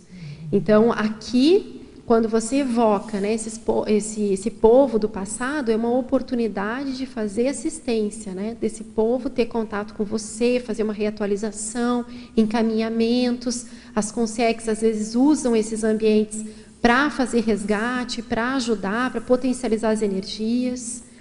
Então, existem uma série de benefícios, né, quando você cria esses ambientes. E agora, na pensenologia, na página 12, na terceira linha, o teletertuliano de Brasília pede para você explicar os lapsus pensenes e a lapsopensenidade e como seria feito isso na prática. Uhum. Lapso pensene tem a ver com lacuna, né, pensênica, tem a ver com esses esquecimentos que a gente falou, ou com silenciamentos, enfim. E a gente vive numa dinâmica evolutiva em que a cada ressoma a gente tem uma perda de memória, né, em função do restringimento consciencial. E todo o nosso desafio nessa vida, para quem tem o objetivo, né, de se tornar mais lúcido, de amadurecer, de crescer consciencialmente, é aumentar, né, também a nossa memória, além do domínio das energias, domínio do parapsiquismo, a intelectualidade, também aumentar as nossas memórias. Eu queria aproveitar a oportunidade de falar de um curso que a gente vai ter na próxima semana, que é justamente sobre isso, é lucidez retrocognitiva, né? O lucidez retrocognitiva é justamente um campo, é um curso de campo, onde a pessoa vai trabalhar predominantemente com a memória, né? Às vezes a gente tem perda de memória nessa, às vezes não a raro, gente né? tem. Com muita frequência a gente esquece de situações dessa vida, de pessoas dessa vida. Nesse curso de campo, que vai ser aqui em Foz do Iguaçu, na próxima semana, no dia 9, 10 e 11, é um campo que ele é formado justamente para a otimização das memórias dessa vida e, quiçá, de outras, né? Onde a gente vai ter a oportunidade de fazer levantamento de hipóteses, né? Quer dizer, a partir do meu histórico de vida atual, quais as hipóteses de grupos do passado que eu já participei, que eu já fiz parte, qual é esse padrão? E as consciexes, tanto a Equipim quanto a Equipex, são especializadas também no processo de memória. Fazer evocação desses grupos para que a pessoa possa se encontrar, né? Ver qual grupo que ela tem mais relação. E como eu falei, tem toda a sua razão de ser, né? Aumentar o nosso processo assistencial a partir do aumento da lucidez. Então, é um curso que acontece 9 e 11 de junho, aqui em Foz do Iguaçu, no Hotel Mabu. E para mais informações e inscrições, contactar consecutivos ou a recepção do CAEC. Não sei se vai ter divulgação disso agora, sobre o curso? Vai? Então tá, aí a pessoa dá mais informações. Sim. Deixa eu passar agora aqui para a última pergunta online. Na parafatologia, na página 13, na penúltima linha, você comenta sobre a lembrança de vidas sucessivas. Poderia aprofundar sobre os benefícios que teria uma consim que se recordasse ter sido um líder celta para o contexto da PROEX atual? Sim. Os benefícios pode ser, como eu comentei no início, da pessoa, por exemplo, quando ela rememora que ela foi um líder parapsíquico no passado, ela tem que avaliar como que é essa liderança hoje. E a partir dessa liderança, ela pode se beneficiar dessa lembrança ou não, mas a tendência é que ela se beneficie, né? Por quê? Vai aumentar a força presencial dela, a autoconfiança, né? O traquejo no processo parapsíquico. Então, ela tende a aumentar a força dela no processo parapsíquico e da liderança. Muitas vezes a gente se auto-sabota, acha que a gente é assim, né? E, na verdade, a consciência ela é muito superior a isso que a gente representa hoje nessa vida, né? E quando faz esse resgate do passado e a gente lembra que foi, né, um líder parapsíquico, a gente tem que avaliar, bom, como é que é isso hoje? E o que falta para se tornar, né? Falta autoconfiança, falta mais domínio, e aí ela tem que, a partir dessa aferição, entrar no processo da reciclagem. Quais aportes, né, que já recebeu nessa vida. Os aportes, né? E fazer um cotejo nisso. Aqui a gente tem muitos instrumentos, né, para a pessoa se dedicar para isso. Milena, muito obrigada. Parabéns mais uma vez aí Obrigada. Pelas excelentes explanações históricas e todo o conteúdo conscienciológico, né, que você traz no seu verbete. Bom, a gente deve ter vários aí já no forno, né, no prelo para sair, próximos verbetes, a gente espera os próximos. A gente agradece a todos aqui que participaram, com perguntas. Algumas ficaram sem, mas você pergunta aqui para ela, que está mais próxima. Com perguntas. A gente agradece também aos teletertulianos que enviaram suas perguntas, a equipe técnica, e a gente passa para os avisos finais. As pontuações da tertúlia de hoje são 25 assinaturas no livro de presença, 11 perguntas presenciais e 15 perguntas enviadas online. Temos 3 convites.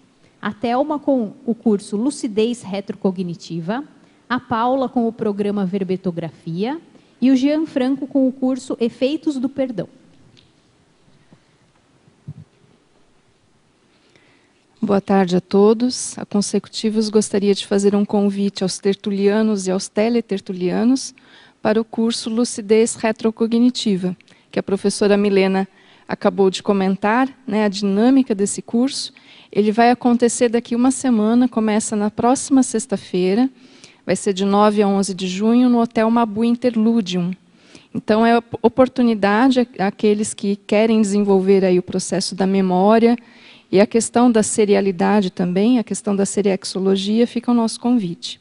Para mais informações, no site da Consecutivos, na recepção do CAEC e também pelo telefone 45 991210717. Obrigada. Boa tarde a todos. Eu gostaria de convidá-los, em nome da Enciclosapiens, para o curso Programa Verbetografia. Esse curso é EAD, totalmente à distância, e agora temos as datas para o segundo semestre, que vai começar no dia 3 de agosto e vai até dia 26 de outubro.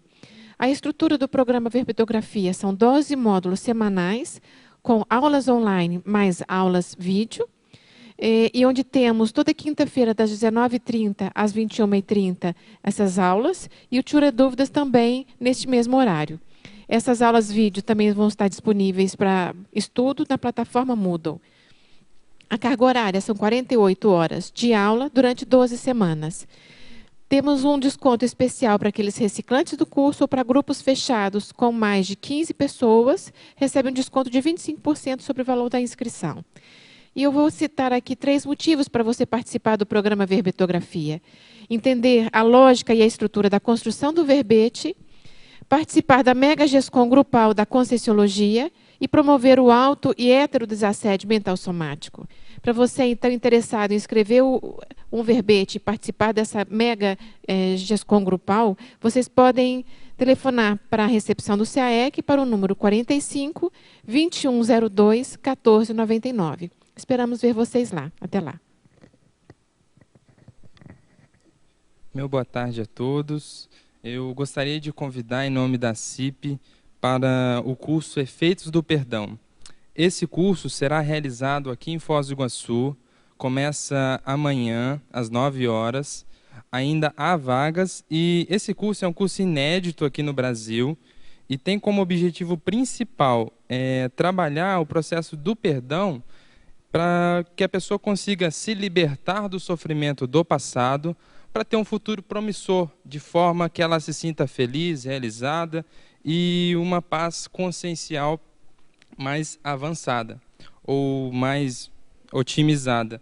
E esse curso vai tratar também de alguns tópicos, como a questão de hétero-perdoador e o ponto da consciência ou consciência auto-imperdoadora.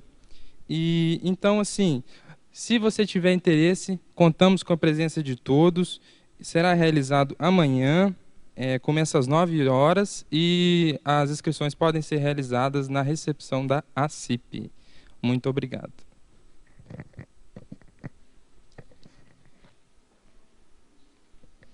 Para amanhã teremos o verbete Farol Evolutivo Grupo Kármico, a especialidade é Grupo Karmologia, a verbetógrafa a professora Marlene Koller. Agradecemos a participação e a presença, desejamos uma boa tarde e até amanhã.